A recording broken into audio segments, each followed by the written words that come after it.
فکر و خبر پر دیکھیے ملکی اور عالمی احوال سے جڑی 20 اہم اور خاص خبریں۔ یو پی کے وزیر اعلیٰ یوگی آدتیہ ناتھ نے احتجاجیوں پر پولیس کی وحشیانہ کارروائی کا جواز پیش کرتے ہوئے کہا ہے کہ اس کارروائی سے ہر ایک مظاہرین حیران ہے۔ پولیس کی کارروائی نے ہر ایک کو خاموش کر دیا ہے۔ سی ایم دفتر سے کیے گئے کئی ایک ٹویٹ میں احتجاجیوں کے خلاف آئندہ بھی سخت کارروائی کی بات کہی گئی ہے۔ انہوں نے کہا کہ احتجاجیوں کو قابو میں کرنے کے معاملے میں یو پی پولیس نے پورے ملک کے لیے شاندار مثال قائم کی ہے۔ خیال رہے کہ یو پی میں مظاہرین پر پولیس کی ظالمانہ کارروائی میں اب تک 21 افراد جاں بحق ہو گئے ہیں۔ ہزاروں لوگوں کے خلاف مقدمہ درج کیا گیا ہے، جبکہ پولیس تشدد اور لوٹ پاٹ توڑ پھوڑ کی ویڈیوز بھی سامنے آئی ہیں۔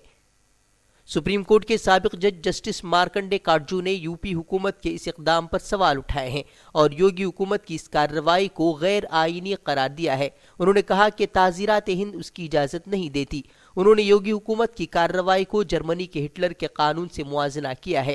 انہوں نے کہا کہ اگر یہ غیر قانونی عمل ہندوستان میں بھی شروع ہو گیا اور ہندوستانی عدلیہ اس کو نہیں روکے گی تو جلد ہی اس ملک میں نازی دور کا آغاز ہو جائے گا۔ انہوں نے سپریم کورٹ کی خاموشی کو لے کر بھی طنز کسا ہے۔ سی اے اے کے خلاف اے ایم یو اور جامعہ کے طلباء کا جوش روز اول کی ہی طرح برقرار ہے۔ جامعہ کے طلباء کا غیر آئینی قانون کے خلاف احتجاج جاری ہے۔ اپنے ہاتھوں میں پلے کارڈ اٹھائے طلباء پرامن طور پر اپنا احتجاج جاری رکھے ہوئے ہیں۔ کیرل بی جے پی ترجمان گوپال کرشنن نے ریاستی حکومت کے این پی آر کی سرگرمیوں کو روکے جانے پر دھمکی دی ہے۔ انہوں نے کہا کہ اگر این پی آر نافذ نہیں ہوگا تو مرکز کے ذریعے ریاست کو ملنے والا راشن روک دیا جائے گا۔ انہوں نے یہ بھی کہا کہ شہریت قانون کی حمایت کو لے کر ہندوؤں کو ڈرانے والوں کو وہ جبراً پاکستان بھیج دیں گے۔ انہوں نے کیرل کے وزیر اعلیٰ کو سب سے پہلے ڈیٹینشن سینٹر بھیجنے کی بھی بات کہی۔ وہیں کیرل سرکار نے ان تمام رپورٹ کو مسترد کر دیا ہے جس میں کیرل میں ڈیٹینشن سینٹر قائم کرنے کی بات کہی گئی ہے۔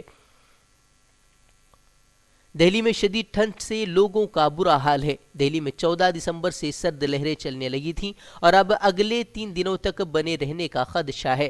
سال 1901 کے بعد یہ دوسری بار ہے جب دارالحکومت میں اتنے لمبے وقت تک سرد لہر جاری رہی۔ سی اے اے کے خلاف جاری احتجاج کے دوران جمعیت علماء ہند کے وفد نے میرٹھ کا دورہ کر حالات کا جائزہ لینے کے ساتھ ساتھ مہلوکین کے ورثاء اور زخمیوں سے ملاقات کی۔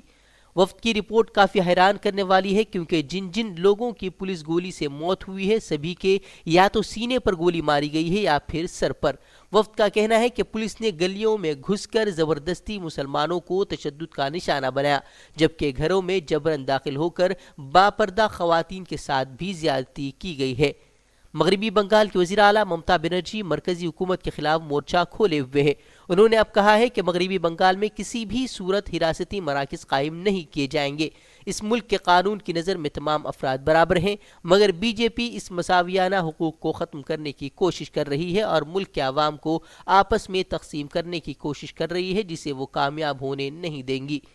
اب پڈوچیری کے وزیر اعلیٰ نے بھی سی اے اے کو ریاست میں نافذ نہیں کرنے کا اعلان کیا ہے۔ انہوں نے کہا کہ یہ قانون مسلمانوں کو نظر انداز کرتا ہے۔ یہ قانون ہندوتو کے ہدف کو حاصل کرنے کے مقصد سے لایا گیا ہے۔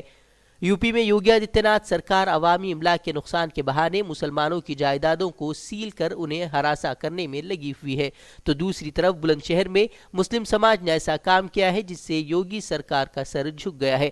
مسلم سماج کے افراد نے بلند شہر تشدد کے دوران عوامی املاک کو پہنچے نقصان کی بھرپائی کرتے ہوئے 6,27,500 روپے کا چیک انتظامیہ کے حوالے کیا ہے، جسے انتظامیہ نے قبول بھی کر لیا ہے۔ اتر پردیش میں شہریت قانون کے خلاف جاری احتجاج کو کچلنے کے لیے ایودھیا انتظامیہ نے بڑا اعلان کیا ہے۔ ضلع مجسٹریٹ کے مطابق ایودھیا میں 25 فروری تک یعنی پورے 2 ماہ تک دفعہ 144 نافذ رہے گی۔ اس دوران کسی بھی پروگرام کے انعقاد کی اجازت نہیں ہوگی۔ شہریت ترمیمی قانون اور این آر سی کے مسئلے پر پورے ہندوستان میں ہو رہے پرامن احتجاجی مظاہروں میں ہوئے تشدد اور پولیس کے ذریعے بے گناہوں کی گرفتاری کی مذمت کرتے ہوئے امام جمعہ مولانا سید کلب جواد نقوی نے اتر پردیش کے وزیر اعلیٰ یوگی آدتیہ ناتھ سے لکھنؤ میں ان کی رہائش گاہ پر ملاقات کی۔